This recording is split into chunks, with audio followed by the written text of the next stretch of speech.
D'ici 2030, 100 millions de personnes en Afrique subsaharienne feront partie de la classe moyenne, d'après le rapport d'une étude de la Société financière internationale publié en fin mars 2018. Le dit rapport, qui s'intitule « Construire l'avenir de l'Afrique », renseigne que le dynamisme des secteurs du transport et des TIC contribueront considérablement à la croissance économique. Au cours des 2 dernières décennies, l'économie africaine a quintuplé, passant ainsi de 300 milliards de dollars en 2000 à 1600 milliards de dollars en 2017 et pourrait même dépasser le cap de 2000 milliards de dollars d'ici 2 ans.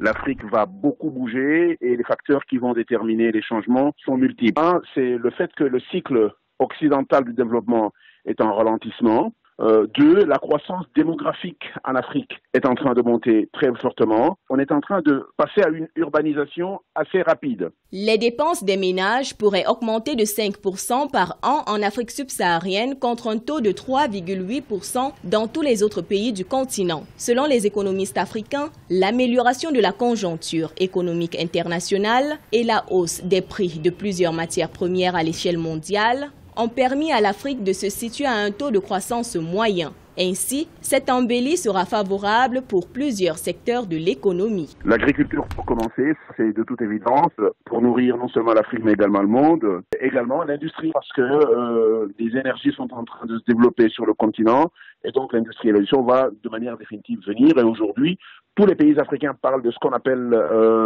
la diversification sectorielle, mais également géographique. De manière globale, les perspectives de croissance économique en Afrique sont positives et devraient atteindre 2,2% en 2018 et 3,6% en 2020, selon la Société financière internationale.